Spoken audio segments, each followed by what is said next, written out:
जो आसमानों को अपने हाथों से उठाते हैं, देखने वालों के छक्के छूट जाते हैं। शादी विवाह होने के बाद पति पत्नी में झगड़ा होना भी एक कयामत है, क्योंकि जब पत्नी गुस्सा करती है तो पति के विकेट गिर जाते हैं। दोस्तों, ये हो क्या रहा है हमारे हिंदुस्तान में। अभी इससे पहले मैटर आया कि सोनम रघुवंशी ने अपने पति राजा रघुवंशी की हनीमून के बहाने हत्या कर दी। इससे पहले मुस्कान ने अपने पति को ड्राम में रख के कई टुकड़े करके उसमें रख दिया। इससे पहले कि आप देखे होंगे कि एक पति सऊदी से कमा के आया, उसकी बीवी उसे उसी सूटकेस में पैक करके फेंक दी। आए दिन एक से एक घटनाएं अपने हिंदुस्तान में हो रहे हैं। दोस्तों, एक ऐसी घटना हमारे सामने इस समय आई है जो कि सुर्खी में है कि एक पत्नी कचौड़ी बेचने वाले के प्यार के चक्कर में अपने पति की निर्मम हत्या कर दी। दोस्तों, यह घटना है राजस्थान के अलवर जिले का, जहां पे एक अनीता नाम की औरत जो कि फॉर्चून की दुकान चलाती थी, वहां पे एक ठेला लगाने वाला व्यक्ति काशीराम दुकान पे सामान लेने के बहाने वहां पे आता था और उसी में नजदीकियां बढ़ गई। नतीजा यहां तक पहुंचा, अनीता ने काशीराम से मिलकर अपने पति की हत्या करवा दी। दोस्तों नमस्कार, आप देख रहे हैं इंडियन एक्ट चैनल। मैं अभय देवा। मेरा न्यूज बनाने का मतलब यह नहीं है कि किसी के दिल पे मैं ठेस पहुंचाऊं। मेरा सिर्फ और सिर्फ न्यूज बनाने का मतलब है कि आपको जागरूक करूं। कहीं ऐसा और किसी लोग के साथ तो घटनाएं नहीं घट रही हैं। दोस्तों, राजस्थान के अलवर जिले में बीरू जाटव नाम के व्यक्ति की संदिग्ध स्थिति में मौत हो गई। पुलिस ने खुलासा किया कि पत्नी और प्रेमी दोनों ने मिलकर 2 लाख की सुपारी देकर 4 युवकों से बीरू जाटव की हत्या करवाई। दोस्तों, मैं आपको बताना चाहता हूं, बीरू जाटव की पहले शादी हुई थी, उसको एक बेटा था, और अनीता की भी पहली शादी हुई थी, उसके पास भी एक बेटा था।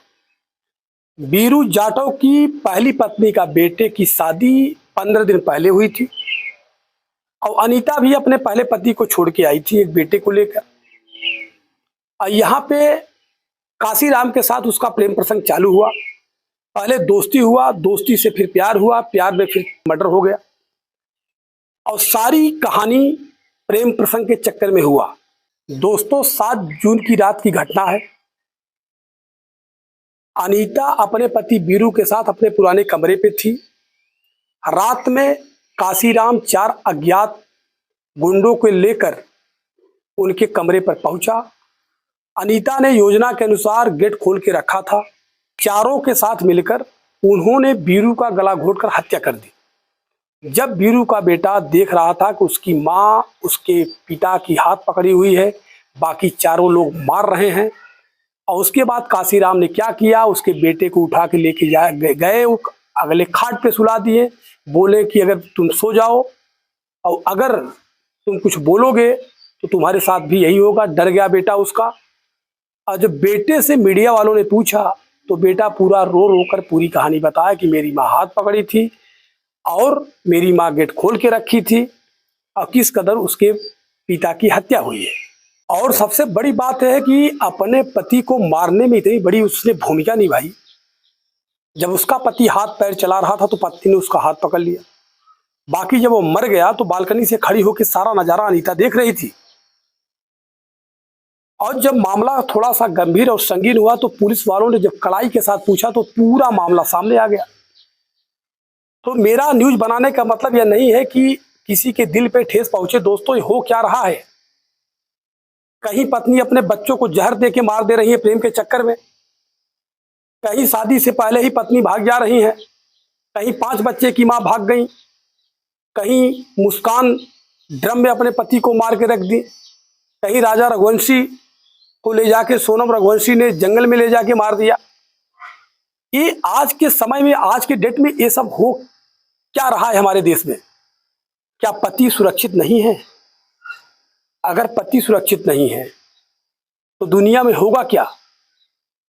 आए दिन केस पतियों पे आता है। कहीं कहीं ये भी सुनने को मिलता है कि किसी पति ने अपनी पत्नी को मार के फेंक दिया। अगर पत्नी पति के साथ नहीं रहना चाहती तो इतना बड़ा वारदात न करके इज्जत से अपने घर लौट जाए। या पति को पत्नी नहीं पसंद है तो इज्जत से उसके घर भेज दे। ये मारने काटने वाला लफड़ा खत्म कर दें। इससे समाज में क्या बुराई पैदा हो रही है। और सबसे बड़ी बात है कि लोगों के अंदर अब एक डर और जेहन में एक डर पैदा हो रहा है। और जो कल के युवा आएंगे वो क्या सोच के शादी करेंगे। कहीं ऐसा तो नहीं कि भाई शादी के बाद ऐसा हो जाएगा। मामला बहुत संगीन चल रहा है। दोस्तों, आप लोग अपनी राय कमेंट बॉक्स में देना कि क्या उचित क्या अनुचित, या सरकार को ऐसा कोई कानून बनाना पड़ जाए कि भाई शादी के पहले पत्नी अपनी पूरी कहानी सरकार के सामने रख दे या मीडिया के सामने रख दे, और शादी से पहले पति भी अपनी पूरी कहानी मीडिया और सरकार के सामने रख दे। अगर दोनों में रिश्ता मंजूर है तो शादी करवा दे, अगर नहीं मंजूर है तो भाई जिसके साथ रिश्ता है वो रिश्ता दोनों का करवा दे। एक मैं अपनी अनुमान बता रहा हूं, अपनी एक सोच बता रहा हूं। इस तरह धरती पे इस तरह आतंक जो फैला हुआ है, पत्नियों का खौफ, पतियों का खौफ, इसी समाज में क्या मैसेज जा रहा है दोस्तों, आप लोग कमेंट बॉक्स में अपनी राय जरूर दीजिएगा। दोस्तों, हमारे एक मित्र हैं जनपद जौनपुर के भद्रा सिंह, उनकी पत्नी को लड़का पैदा हुआ है, वो एक पिता बन गए हैं। मैं अपने न्यूज की तरफ से, अपनी पूरी टीम की तरफ से भद्रा सिंह को ढेर सारी शुभकामनाएं दे रहा हूं, और ये आशा करता हूं कि आप लोग जहां होंगे स्वस्थ होंगे, मस्त होंगे, अच्छे से होंगे। और बाकी आप कमेंट बॉक्स में अपनी राय जरूर दीजिएगा। जय हिंद, जय भारत।